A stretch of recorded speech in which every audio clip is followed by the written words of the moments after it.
Good evening and welcome to Chicago Tonight. I'm Brandis Friedman.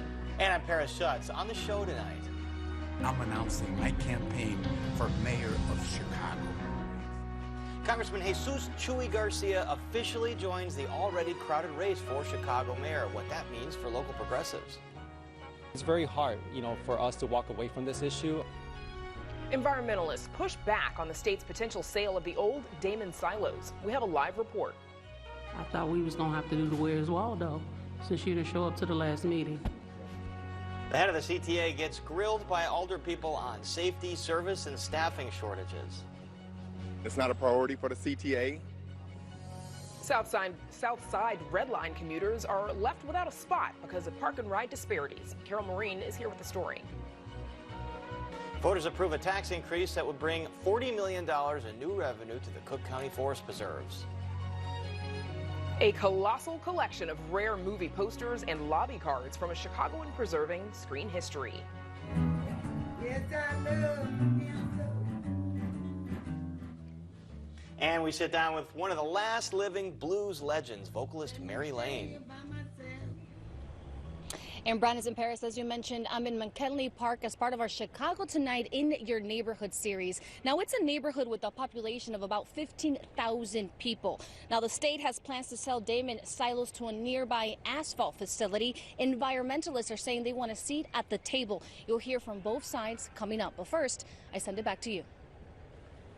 Joanna, thank you. And now to some of today's top stories.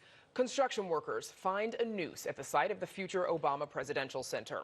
Lakeside Alliance, which is the black-owned construction team building the center, says it has reported the incident to police. The company says it has suspended work on the site to provide another series of anti-bias trainings and conversations for workers. In a statement, the Obama Foundation says, quote, "This shameless act of cowardice and hate is designed to get attention and divide us. Our priority is protecting the health and safety of our workforce. We've notified authorities who are investigating the incident."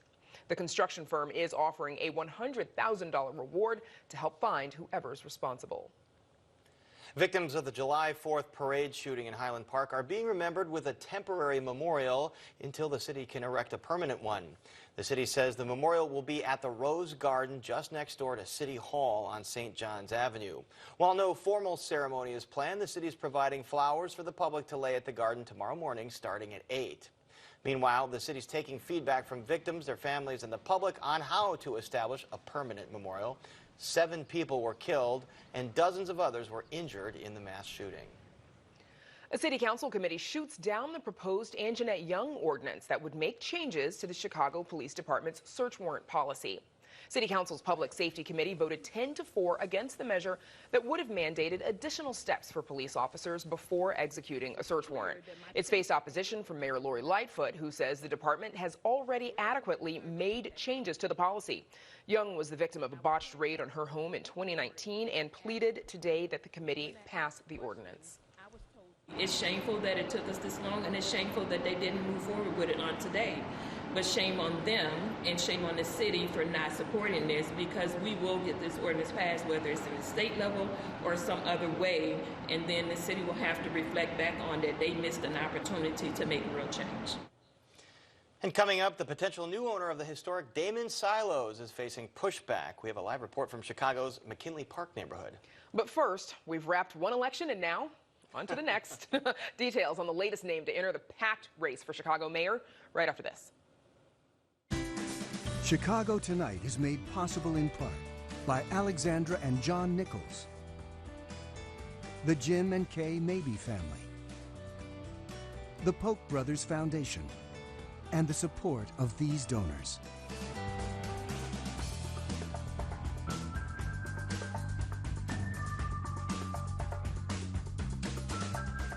It is finally official. U.S. Representative Jesus Chuy Garcia launches a bid for Chicago mayor.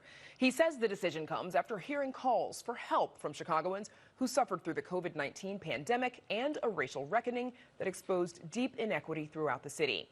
Here he is, kicking off his second campaign for mayor in a speech at Navy Pier, an announcement timed to mark the 40th anniversary of the launch of another Chicago mayoral campaign. Harold Washington's. Take a look. We can bring a new dawn for Chicago. And as your next mayor, I will bring my decades of leadership and experience to bring us together and to turn our city around.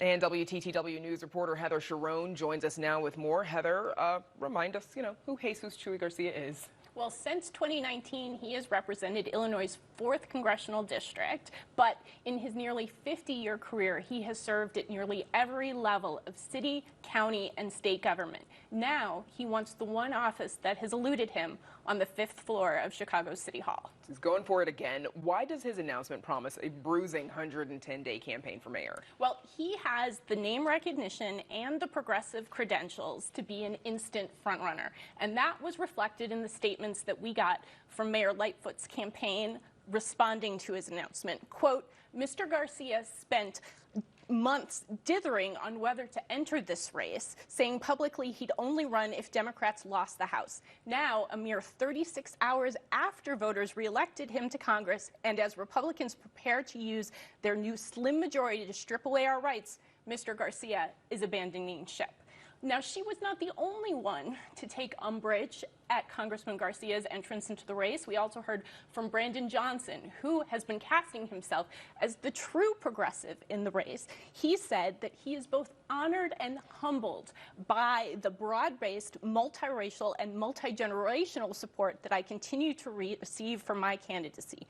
My vision remains clear. The people and families of Chicago demand change, and I am the one candidate who can deliver on a safe, equitable, and inclusive future for us all.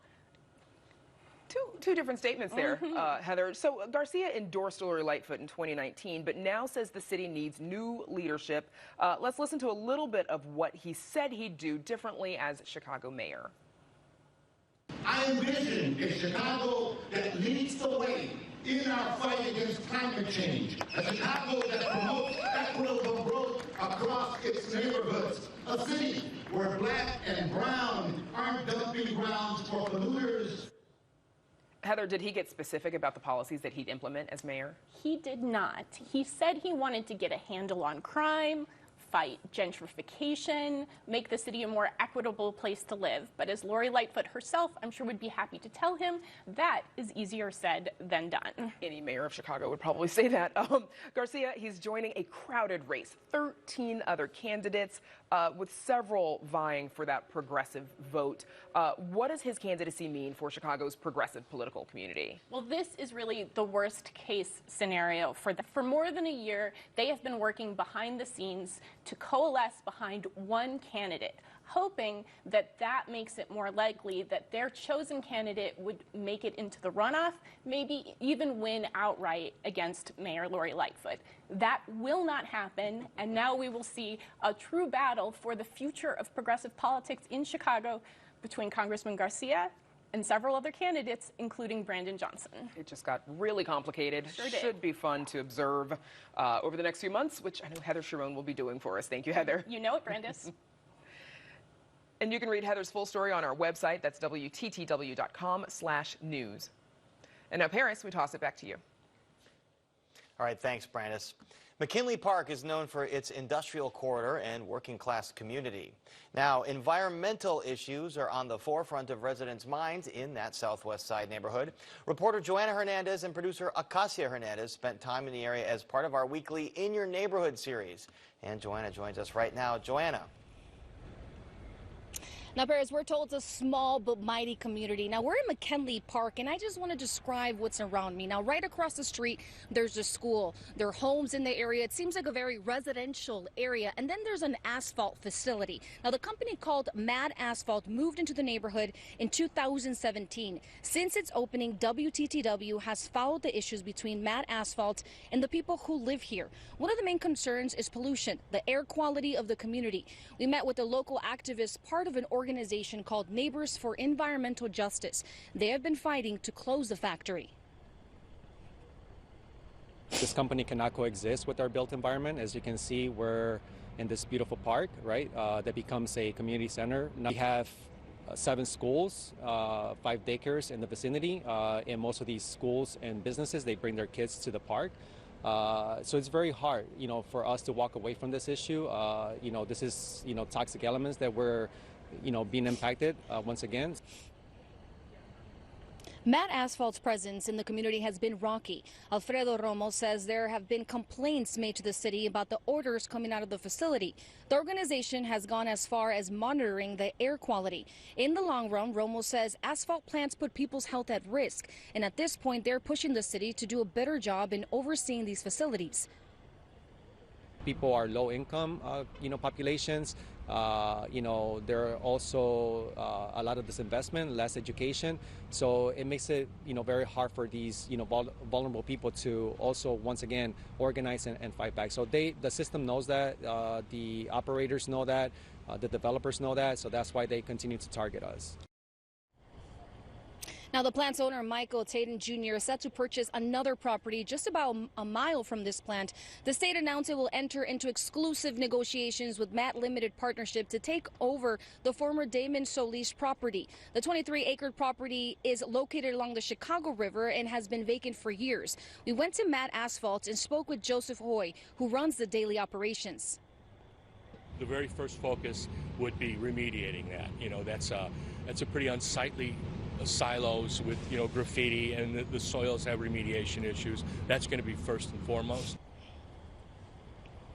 In a statement, owner Michael Taden Jr. of Matt Limited Partnership shares in part, just as we have done with all our businesses over the years, Matt is committed to building a state-of-the-art headquarters on the Damen Silos site. But environmental groups strongly oppose the sale, asking the state to give McKinley Park residents an opportunity to express their concerns. Environmental activists like Romo believe the sale is yet another example of the city choosing money over people. Back at Matt Asphalt, Oy takes us on a tour of the facility. He claims the plant has lower emissions than other asphalt plants following health protocols. When it comes to pollution control, you can't do better than this asphalt plant. We went, above and beyond the pale when we were making the purchase, knowing full well we were in the city of Chicago and where we're going to be located. So we went that extra mile. We went with the high-capacity bag houses. We paved every single roadway in here. We went electric. We went diesel. All those things we talked about. Those were by design. As you heard, there's two strong sides to this, what environmental activists are saying and what Matt Asphalt is claiming. So is there a middle ground? We spoke to a professor at the University of Chicago who focuses on environmental justice, specifically on educating brown and black communities. He started to tell us about a report on the amount of asphalt plants in the area. Currently, 60% of Chicago's asphalt plants are concentrated on Chicago's southwest side. 60% of all asphalt plants exist in the southwest side, and actually if we were to map them as well as their storage facilities, we would be completely surrounded right here to the north side, to the west side, and to the south side. Completely surrounded by asphalt plants and their storage facilities. Both of them we know deal in expenditure of pollutants. Now he is calling for the city to bring back the environmental department that was once in place. When it was abolished, they distributed all of the accountability and the checkmark benchmarks that were part of that would also deal with these industries, and these manufacturing factories were distributed across all other departments. And it just came up in the Illinois Environmental Council, their website. There is a wonderful article about the urgent need for Chicago to reinstate their Department of Environment. Again, he is a professor at the University of Illinois at Chicago. Now, he also says his department has applied for a grant to build an environmental hub at UIC, aimed to continue to educate the community about the environment and community health. And now coming up, we are speaking with the local organization helping people with literacy. And back to you, Brandis, in Paris. Thanks, Joanna. Yeah, those clashes between some residents and Matt Asphalt going on for many years down there. So we'll look forward to your future hits tonight. And now we toss it to Brandis at a heated meeting today between some older people and the head of the CTA. Brandis. In Paris, CTA President Dorval Carter got an earful from city council members earlier today after skipping previous hearings, angering Chicago alderpeople. The beleaguered transit agency's leader talked about what the CTA is doing to address staff shortages, homelessness, crime, and more. Chicago Tonight's Nick Blumberg was there, and he joins us now. Nick. Brandis, long waits, angry constituents, and a tough road back to regular service. That is a lot of what we heard at City Council today. Now, CTA President Dorval Carter gave updates on what the CTA is doing to tackle the many issues that agency is facing and taking a lot of public heat for. But Carter also had an eye toward mending fences with alderpeople who have blasted him for not appearing before the council earlier, despite the struggles the system is facing. In addition to improving service, I also want to improve our communications with this body and our 900,000 plus riders. My presence here today is a demonstration of my commitment to do just that. But that didn't do much. Woman Jeanette Taylor, who grilled Carter on employee morale, how the agency can better tackle homelessness, and underscored the importance of the system for people like her who don't drive. This is a system that you all need to take seriously, need to take care of. And I feel like since 2020, that has not happened. It is very expensive to own a car, to have car insurance, and gas is $5. And so we depend on CTA. And the thought that you all have dropped the ball is problematic for me. The reliability problems that riders have been complaining about, including to their alderpeople, aren't just about long waits. They're also about so-called ghost buses and trains that appear on tracker apps but don't appear in real life. Part of that, Carter says, is about some needed upgrades to the software, but those trackers also rely on the CTA's posted schedule. When the CTA can't provide the service that's scheduled, that can create the much-hated ghost buses and trains. And Nick, what is the agency doing to stop ghosting its riders? Well, those software upgrades I mentioned are in the works, Carter says, but the CTA has also adjusted its schedules to reflect the service that it can actually provide based on current staffing levels. Now, Carter echoes what he said before. They're not making permanent cuts. I am not doing service cuts. I've been fortunate to be in a position where I've gotten the funding from the federal government to allow us to maintain the level of services that we can provide. I now need to get the resources, the human resources, to provide it. There is nothing in my budget, there is nothing in my plans that suggests anything around cutting service. In fact, I'm looking at ways that I can extend and enhance service. Now, you mentioned CTA staffing levels. How bad is the shortfall right now? It's significant. The CTA has 600 to 700 open jobs for bus drivers and 100 to 200 open jobs for transit operators. Carter says they had a mass resignation that started earlier this year and that the agency's been struggling to hire fast enough to make up for it. Now, you add to that an average of 15 to 17 people a day out with COVID, and those staff shortfalls account for a lot of the problems with service. Now, Carter told the council the agency's been working to hire operators to incentivize people to stay, but that this is a problem public transit agencies are facing around the country. No one has a magic bullet that's going to make this go away right away, but it requires a lot of hard work and continuing and persistence on our part to continue to do the things that we think we can do to make that system more reliable.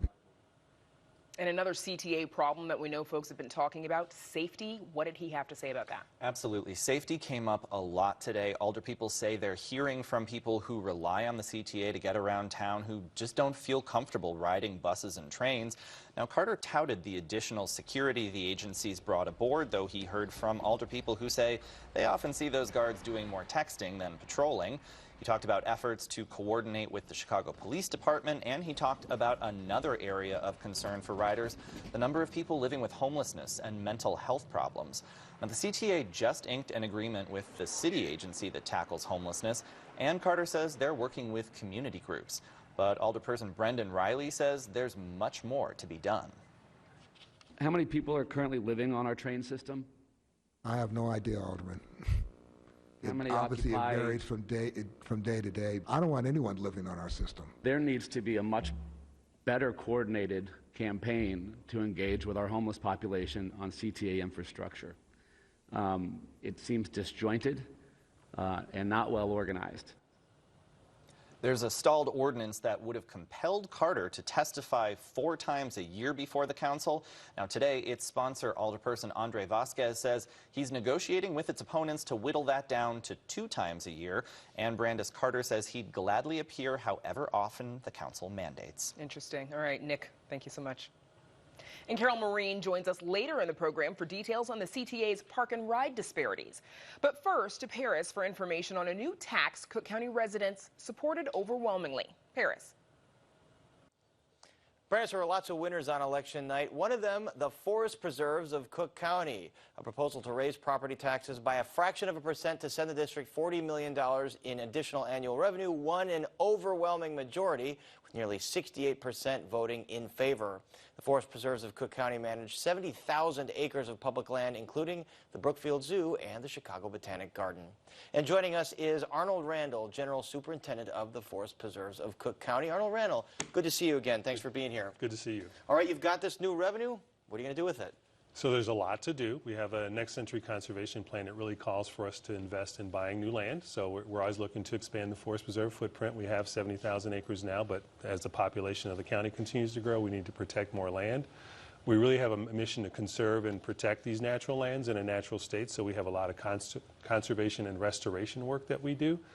We have a goal of restoring 30,000 acres to very healthy ecological systems, so we're working on doing that. We want to increase our programming pretty significantly, so we do a lot through our nature centers and special events. There's a lot going on this weekend, for example. But we want to do more of that. We want to connect with a more diverse population here in Cook County. And then finally, there's just a lot of infrastructure work and stuff that's not so exciting, but really important to do. A lot of replacement of comfort stations, trail improvements and enhancements, things like that. Well, let's start with the first thing. You want to purchase new land. Where is that land and how much? So we're targeting about 2,700 acres, and mostly in the south suburbs. There's a lot of land that's available now, farms that are no longer going to be farms and are going to be up for sale, and they will be developed one way or the other. We'd like to protect some of that land and connect it to our larger system, but there's all parcels around the county, frankly, that we always look to take advantage of to purchase if they're available. And the restoration work, I was out with you in Bussy Woods a couple weeks ago. You're pulling some of the buckthorn, so tell us about the restoration work you want to do now. So restoration really is removing invasive plant species that were brought here when non-Native Americans settled here, and some of them were really aggressive and they would take over our landscapes, and so the things that used to grow here stopped growing because there was no sunlight to get to the floor of the forest, as we talked about when we were out there. So it's really important to remove those, allow native things to grow, and then all these other things happen. All the animals and bugs that come back that thrive on those native habitats do well again. So you're seeing river otters, you're seeing bald eagles nesting in significant ways. You're seeing a lot of animals that really wouldn't be able to exist here in the area unless we had a healthy ecosystem. So we spend a lot of time and money working on those ecosystems to make them healthy, and you can see through the forest. It's a much better situation for nature. And I think a lot of folks don't know this about the forest preserves, but you have lots of different recreational activities that you provide. You mentioned more programs you want to provide, so tell us about some of those. So we do offer camping, which has been very successful in the forest preserves because you don't have to drive to Michigan or Wisconsin or Starved Rock. Those are all wonderful places, but you can do it right here in Cook County, and it's been very popular since 2015. We've been doing that. We offer a lot of hiking programs and introduction to nature type programs for people. If you're not sure and you've never really been out, come to one of our nature centers, or you can go onto our website and you can see what might be interest of you. This weekend, for example, we're doing a bonfire. We're doing. Where's that happening? The bonfire is going to be up north. I will have to get you the exact location, but there are all these fun things that we do to introduce people to nature, and not just kids. We certainly want to have kids come, but we want families to come, and we want people. Seniors, everybody to feel welcome and just escape from sort of the urban life for a minute and get out into nature.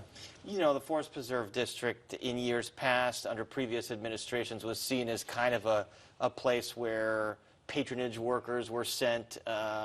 It's really been cleaned up because, you know, for the story I did, I talked to groups like the Civic Federation, and they all said universally, it is not what it used to be. It is actually a place that has gotten its act together. How did you do that? You know, well, it starts with President Preckwinkle. So it was clear when she was running initially years ago to be the board president, and she heard on the campaign trail, she told me that people were unsatisfied with the forest preserves, that they were not what they should be. They were not this asset, and so she was determined to make a change there. And so fortunately for me, she asked me to come on board as a superintendent, and there was a lot of work to do. We really had to sort of create an organization that was working, healthy, functioning in a way that we could get the job done. And that meant like changing people in certain positions for sure. And there might have been folks that weren't used to actually doing a whole lot of work all day. Or they weren't sure what they were supposed to be doing. They didn't have job descriptions, or there was a lot of things that were going on that were not signs of a healthy organization. So we took all those things and said, okay, we're going to run an organization that there's accountability, we do job descriptions, but also job performance evaluations that didn't exist before. We do those annually now. So basic things that needed to happen for a successful organization. And once we were able to fix that, then we could really focus on the mission of the Forest Preserves, really get into the work of doing more programming, creating healthier ecosystems. And so we've been successful. We've been doing it for almost 12 years now. And I think the public uses it more now than they ever did. I think during the pandemic, we had huge influxes of people because they didn't have opportunities, but they either discovered or rediscovered nature. And we're glad that they did, because it's about that. How hard has it been to manage those influxes of folks from the pandemic to now? I mean, during the pandemic, they had nowhere else really to go, so they came to the Forest Preserve. They sure did, in big numbers. And it was tough, because we still had to pick up trash. We still had to clean bathrooms. All those people were out there, and they needed to use those spaces. We adjusted, and now we're sort of back in our normal operating posture. But there are definitely more people coming now than ever before, and we're happy about that. These new resources help us to meet those needs, to be honest with you. So we're going to be able to hire more maintenance people. We're going to be able to buy new equipment to help us support some of that maintenance need for the Forest Preserve and meet that challenge. Speaking of employees and former employees, the Civic Federation told me your pension situation is a lot better than a whole lot of other local governments. Yes. Well, part of it is we have a relatively small workforce, and that means we have a relatively small number of people who are receiving pensions. And the average pensioner for the Forest Preserve receives about $36,000 a year. And it's important to remember that none of these folks have paid into Social Security while they're working for the Forest Preserve. So this is our Social Security. So it's relatively healthy, but now with additional dollars, that means we can put some additional dollars toward that pension to really shore it up and get it to where it needs to be. All right, Superintendent Arnold Randall, we'll have to find out where that bonfire is this weekend. We will find that out for you. All right, well, thanks for joining us, and congratulations on the victory. Thank you. I appreciate it. And up next, we check in with blues legend Mary Lane, so please stay with us. Our culture is vibrant, it's rich, it's fun. We try to focus on, hey, let me help you. This is what Chicago is. This is Little Village.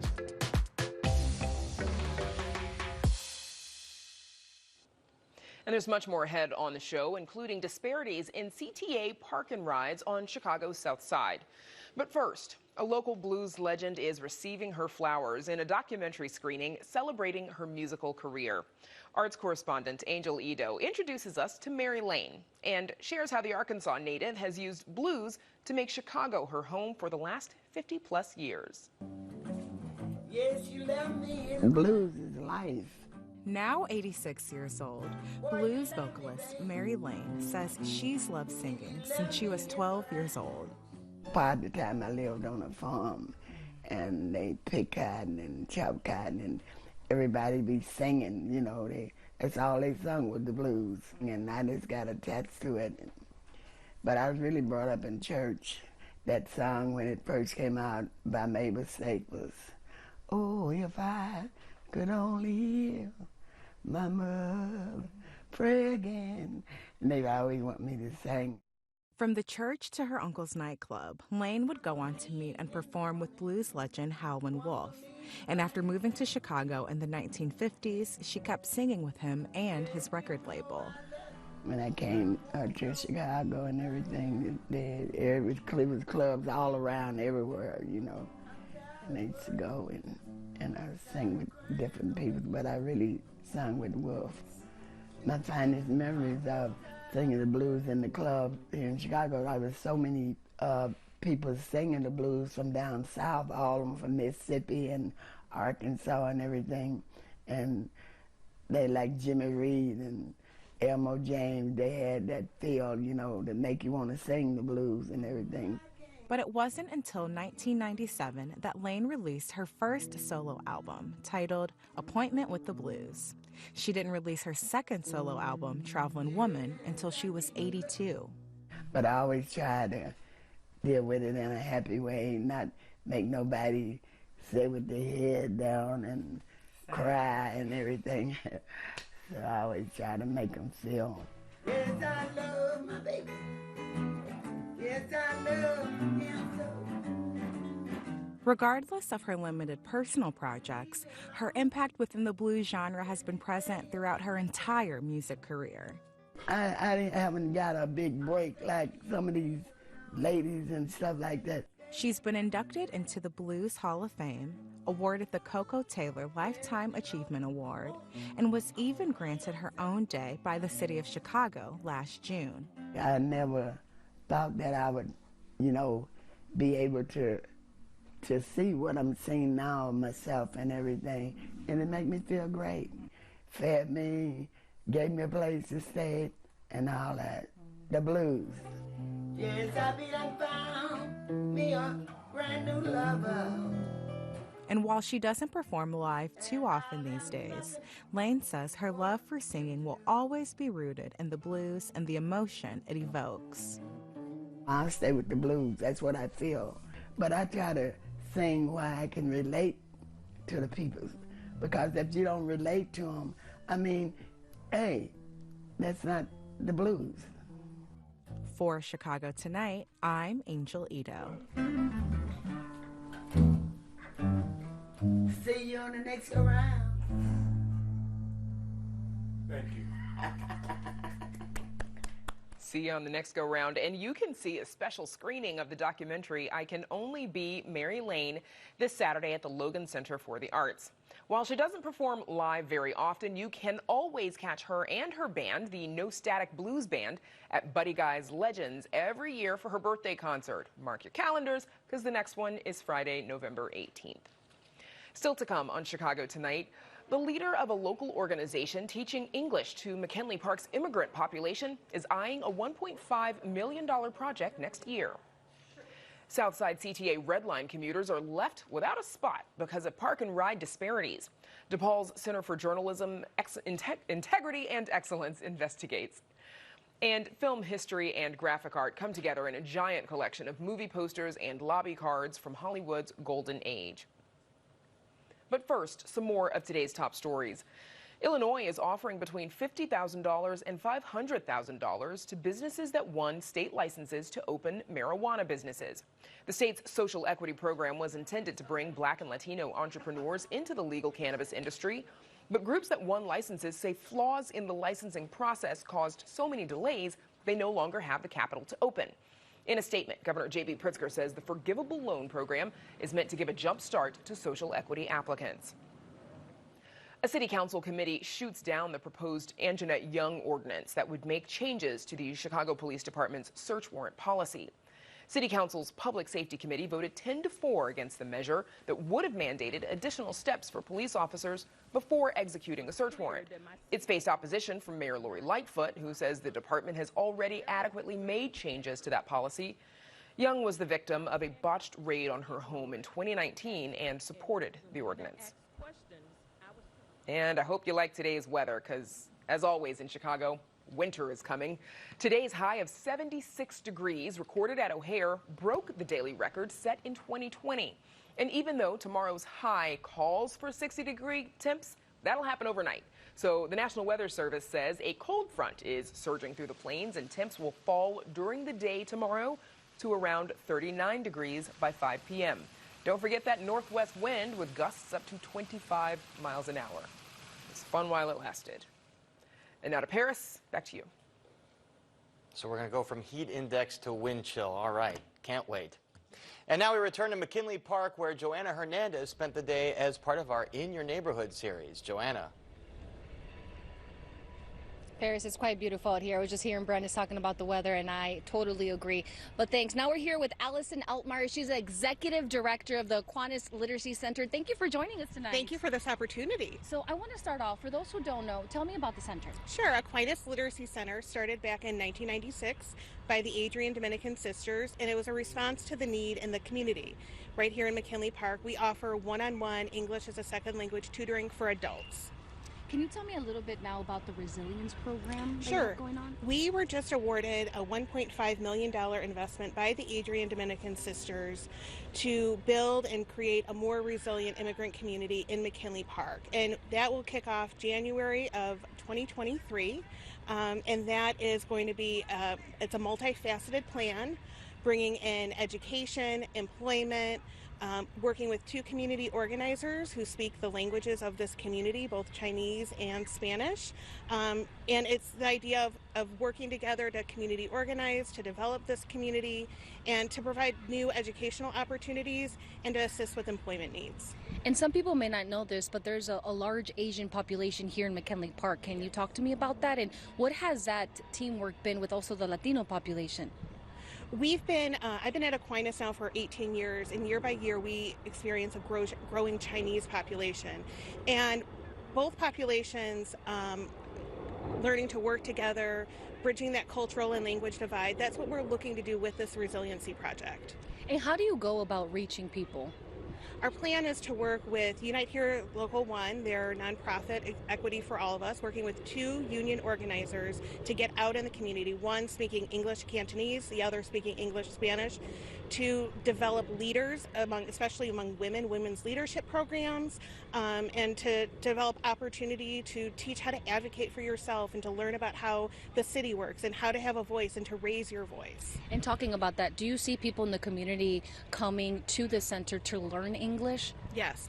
Our goal, especially within the next 3 years of this resiliency project, is to create a comprehensive adult education hub right at Aquinas Literacy Center that expands literacy programs to include financial literacy, health literacy, civics literacy, environmental literacy, adding a GED program, citizenship, and then those leadership courses, parenting courses, and just really raising up all who come into this community and all who live here.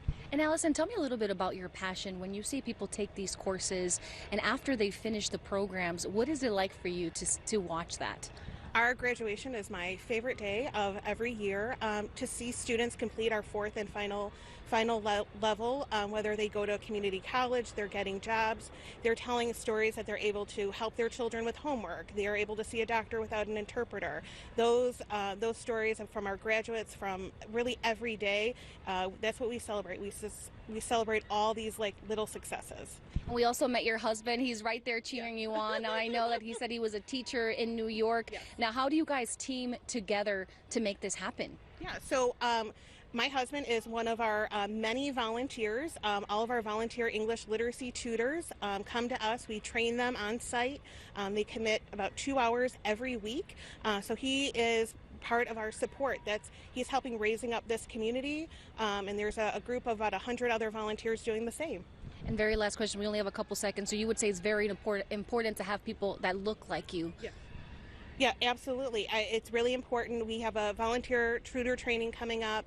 It's a great time to give back and to help out those in McKinley Park. Well, thank you so much, Allison, for Thank joining you. us. Now, Paris and Brandis, coming up, we'll show you about a local dance company in the area. But first, I send it back to you. All right, Joanna, we'll look forward to that. And now, Brandis, we toss it back to you. Paris, thank you. As you heard Nick Blumberg report earlier in the program, it has been an up and down year for the CTA. Tonight, another issue, one you likely haven't heard before.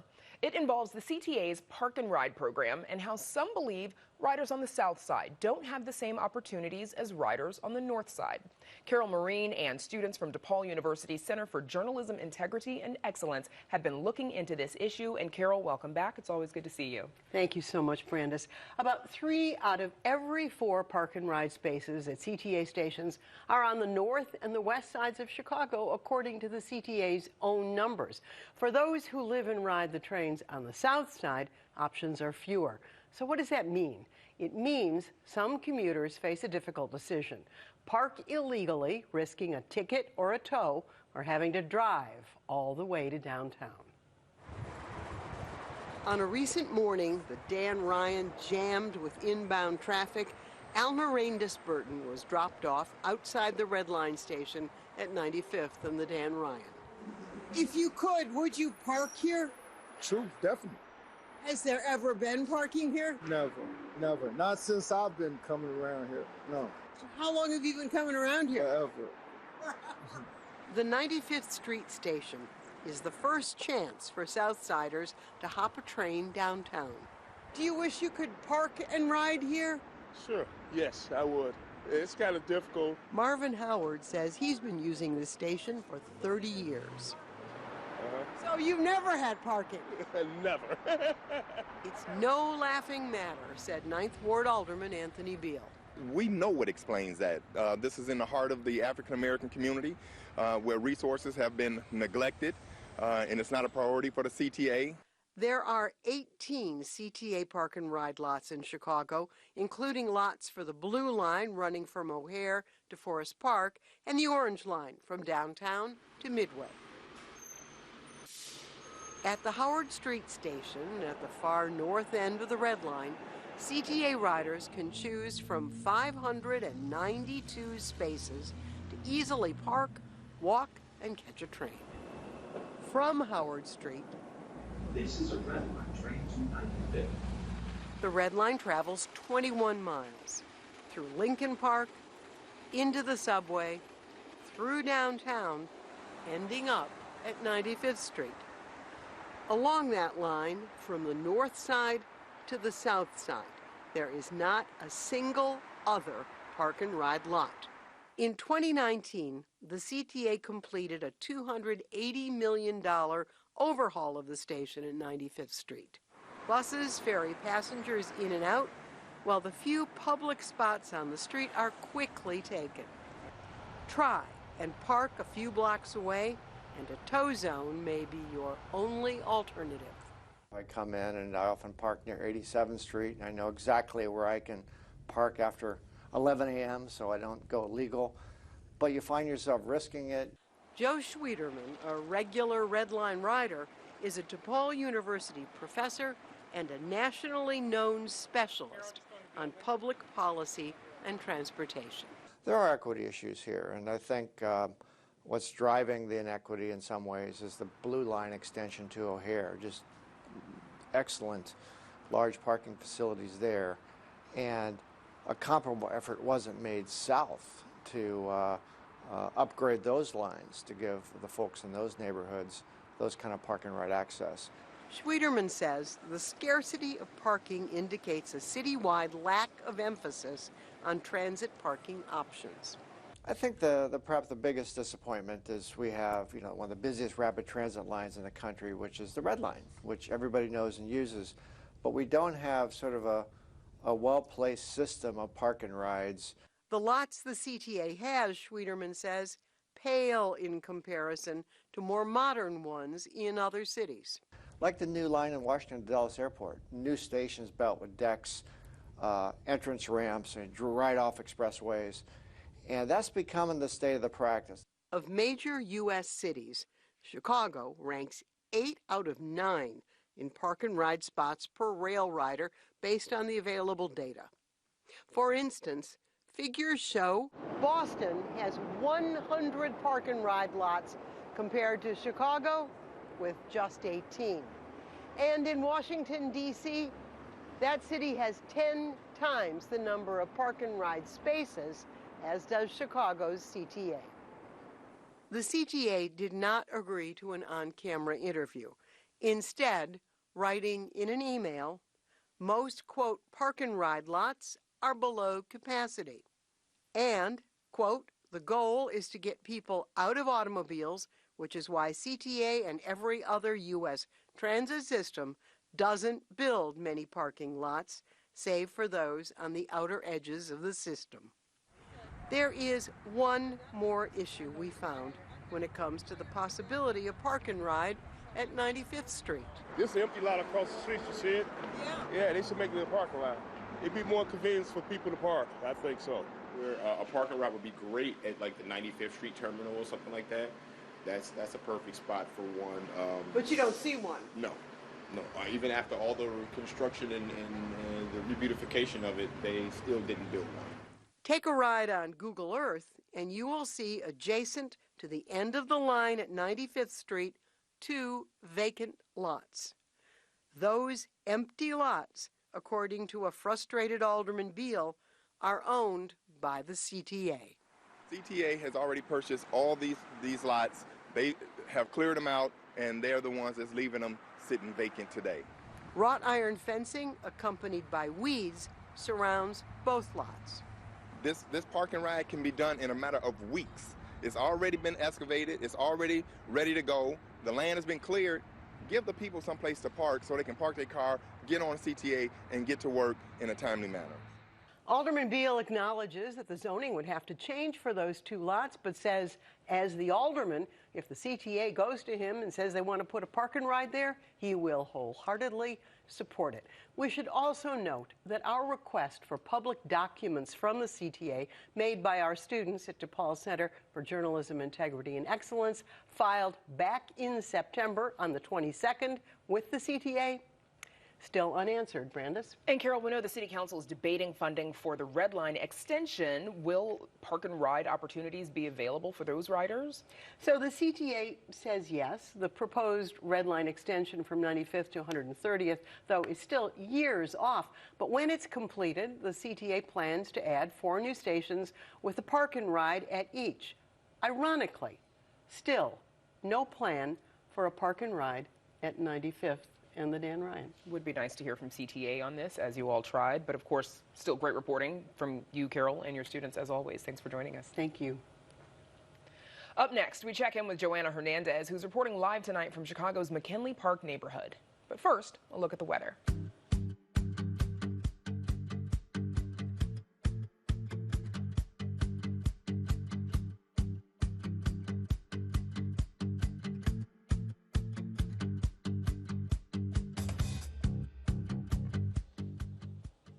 And we check back in with Joanna Hernandez, who has spent the day in McKinley Park as part of our In Your Neighborhood series. Joanna.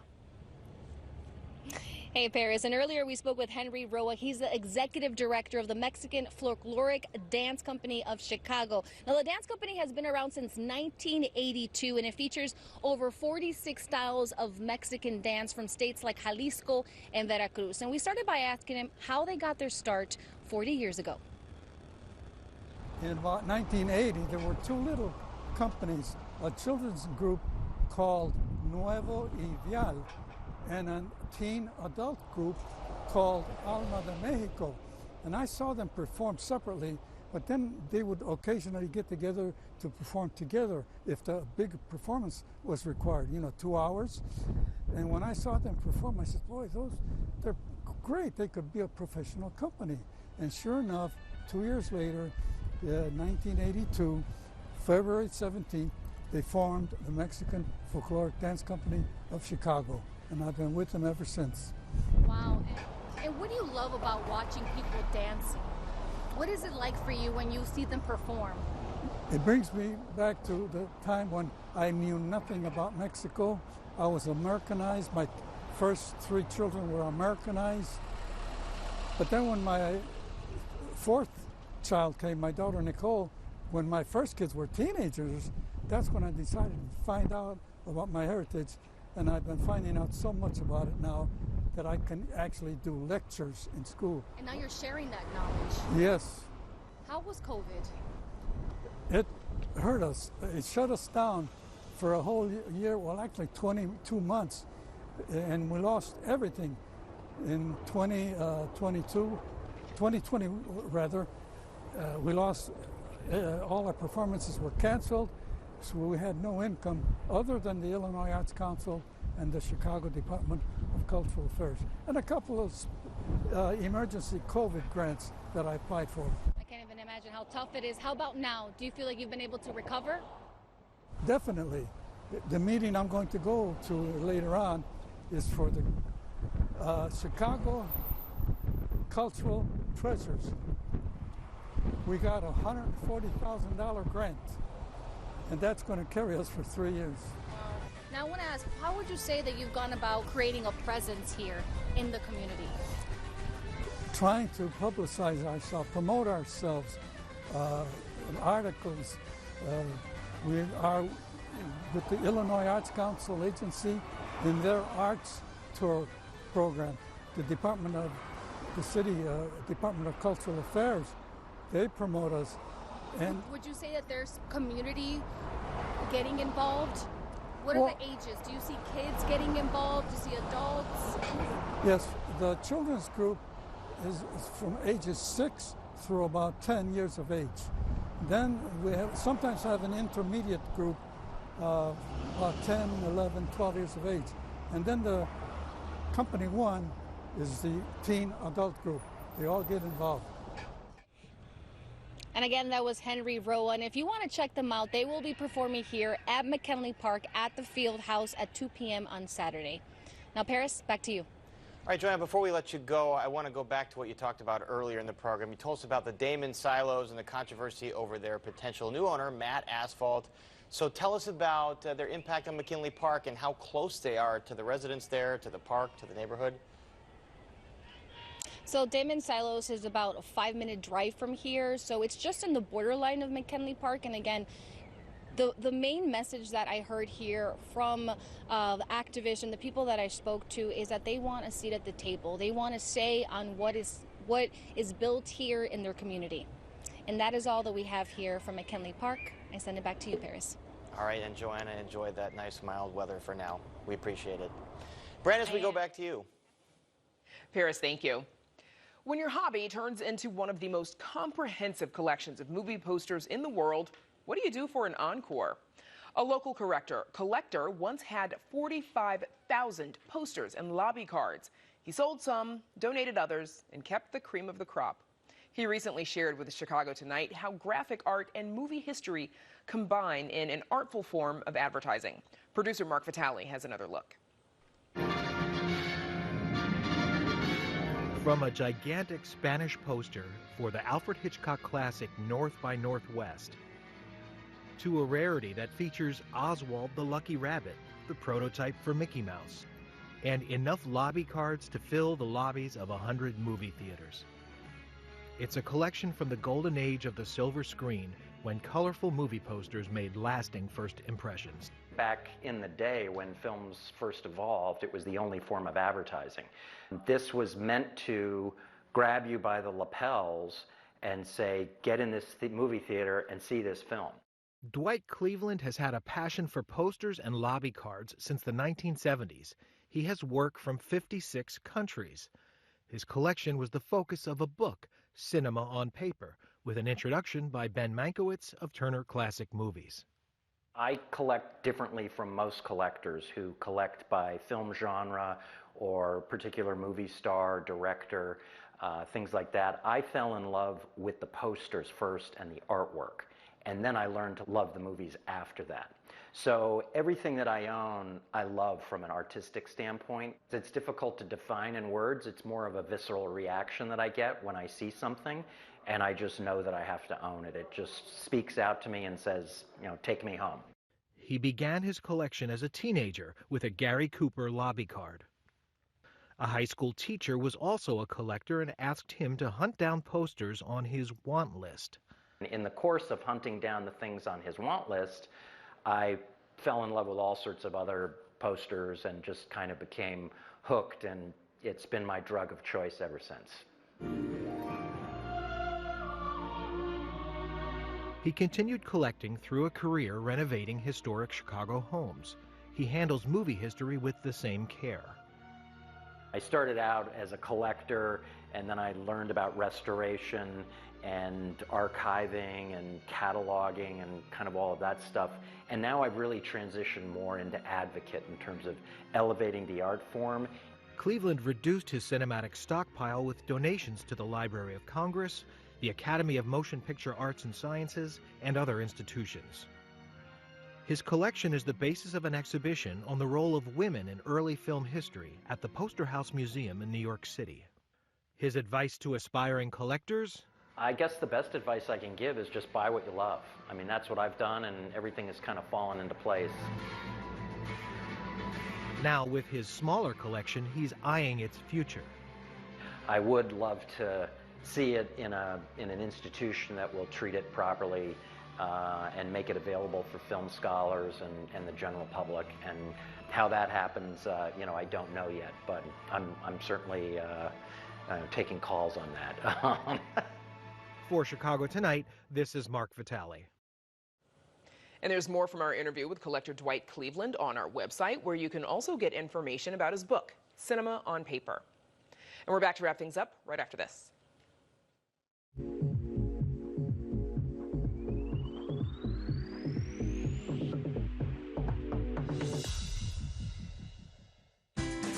Chicago Tonight is made possible in part by Alexandra and John Nichols, the Jim and Kay Mabey family, the Polk Brothers Foundation, and the support of these donors.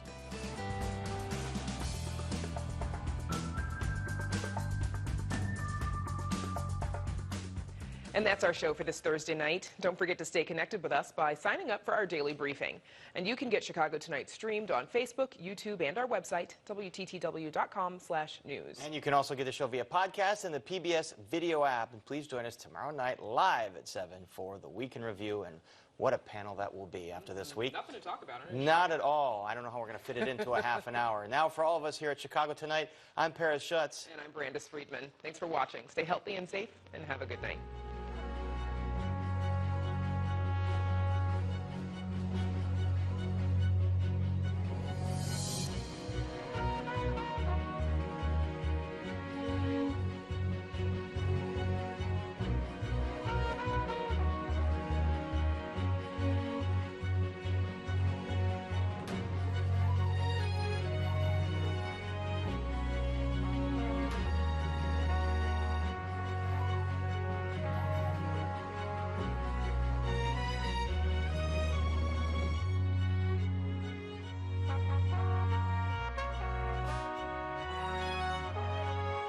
Closed captioning is made possible by Robert A. Clifford and Clifford Law Offices, a Chicago personal injury and wrongful death firm that supports free educational initiatives in the legal profession.